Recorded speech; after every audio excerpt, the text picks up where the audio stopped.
ಜನಾರ್ದನ್ ರೆಡ್ಡಿ ಅವರು ಹೇಳಿರತಕ್ಕಂಥದ್ದಿರಬಹುದು ಅಥವಾ ಉಪಮುಖ್ಯಮಂತ್ರಿ ಡಿ.ಕೆ. ಶಿವಕುಮಾರ್ ಅವರು ಸಹ ಸ್ವತಃ ಸರ್ಕಾರದ ಒಂದು ಭಾಗವಾಗಿ ಅವರೇ ಹೇಳಿದ್ದಾರೆ. ಇದರ ಹಿಂದೆ ಅನೇಕ ಷಡ್ಯಂತ್ರಗಳಿದೆ ಅನ್ನುವಂಥದ್ದನ್ನು ಹೇಳಿದ್ದಾರೆ.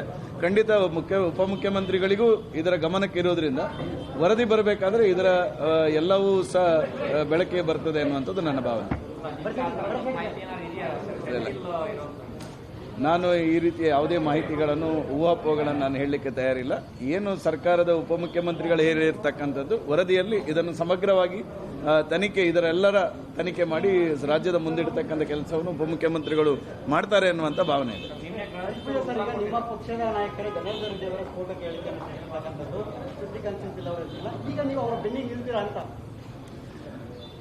ಸ್ಫೋಟಕ್ಕೆ ಹೇಳಿಕೆಯನ್ನು ಜನಾರ್ದನ್ ರೆಡ್ಡಿ ಅವರು ಹೇಳುವುದಕ್ಕಿಂತ ಮುಂಚೆ ಡಿ.ಕೆ. ಶಿವಕುಮಾರ್ ಅವರು ಹೇಳಿದ್ದಾರೆ. ಇದರ ಹಿಂದೆ ಷಡ್ಯಂತ್ರ ಇದೆ ಅಂತೇಳಿ. ಷಡ್ಯಂತ್ರದ ಹಿಂದೆ ಯಾರ್ಯಾರು ಇದ್ದಾರೆ ಎನ್ನುವಂಥದ್ದನ್ನು ಅನೇಕ ಜನ ಹುಡುಕ್ತಾ ಇರಬಹುದು. ಪ್ರಾಯಶಃ ಇವತ್ತು ನಾವು ಯಾರು ಹುಡುಕಿದ್ರೂ ಅದರ ಸತ್ಯಾಸತ್ಯತೆ ತಿಳಿಬೇಕಾದ್ರೆ ಅದರ ಹಿಂದೆ ನಿಲ್ಲಬೇಕಾದ್ದು ಡಿ.ಕೆ. ಶಿವಕುಮಾರ್ ಅವರು. ಯಾಕಂತ ಹೇಳಿದ್ರೆ ಅವರಿಗೆ ಅದರ ಇರುವಂಥದ್ದು.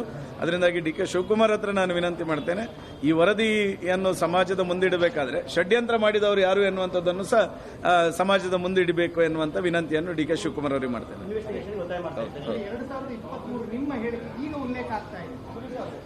ನೋಡಿ, ಇವತ್ತು ಸೋಷಿಯಲ್ ಮೀಡಿಯಾಗಳು ಯಾವ ರೀತಿಯಾಗಿರ್ತಕ್ಕಂಥ ಅವಾಂತರಣಗಳನ್ನು ಮಾಡ್ತದೆ ಎನ್ನುವಂಥದ್ದು ನಿನ್ನೆ ಸದನದಲ್ಲಿ ಬಂದಿರತಕ್ಕಂಥ ವಿಚಾರವೂ ಒಂದು ಸಾಕ್ಷಿ. ಪ್ರಾಯಶಃ 2023ರ ನನ್ನ ಚುನಾವಣೆ ನಂತರ ವಿಜಯೋತ್ಸವದ ಸಂದರ್ಭದಲ್ಲಿ ನಾನು ಮಾಡಿರ್ತಕ್ಕಂಥ ಒಂದು ಆರೋಪಕ್ಕೆ ಅದನ್ನು ಉಲ್ಲೇಖವಾಗಿಟ್ಟುಕೊಂಡು ಮಾಡಿರ್ತಕ್ಕಂಥ ಮಾತುಗಳದು.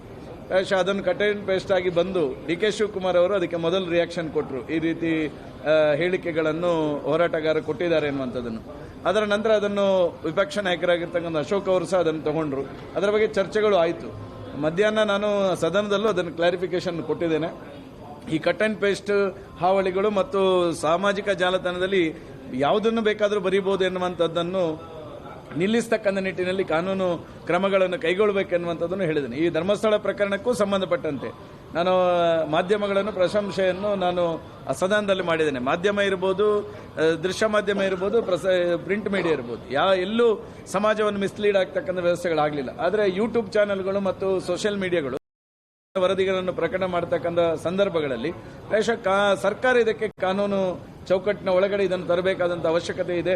ಆ ಕಾರಣಕ್ಕೋಸ್ಕರ ಈ ರೀತಿಯ ಪ್ರಕರಣಗಳು ಮತ್ತೆ ಮತ್ತೆ ಸದನದಲ್ಲಿ ಬರುವಂಥ ವ್ಯವಸ್ಥೆಗಳು ಸಹ ಆಗ್ತದೆ ಎನ್ನುವಂಥದ್ದನ್ನು ಸಹ ನನ್ನ ಸದನದಲ್ಲಿ ಹೇಳಿರ್ತಕ್ಕಂಥದ್ದು. ಈ ಪ್ರಕರಣದಲ್ಲಿ ನನ್ನ ಮೇಲೆ ಸರ್ಕಾರ ಎಫ್ಐಆರ್ ಸಹ ಮಾಡಿತ್ತು.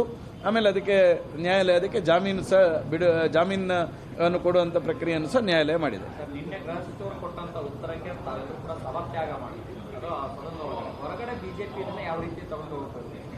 ರಾಜ್ಯದ ನಾಯಕರು ಯೋಚನೆ ಮಾಡ್ತಾರೆ. ಆ ಯೋಚನೆ ಪ್ರಕಾರ ನಾವು ಪಾರ್ಟಿಯ ನಿರ್ಧಾರದ ಮೇಲೆ ನಾವು ಹೋರಾಟದಲ್ಲಿ ಭಾಗವಹಿಸ್ತೀವಿ.